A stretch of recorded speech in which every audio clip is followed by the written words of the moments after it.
Hello, in this video I want to show you how to add another account to Dell laptop.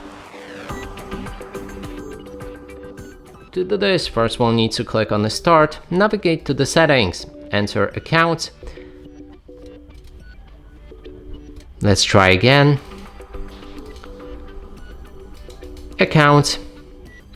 Okay, let it load for like 5 minutes.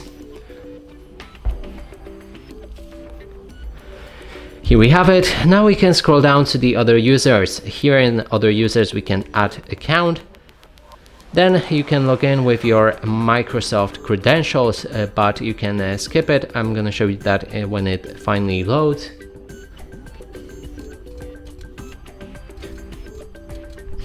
So if you want to do it with Microsoft, enter the email address or credentials for that account.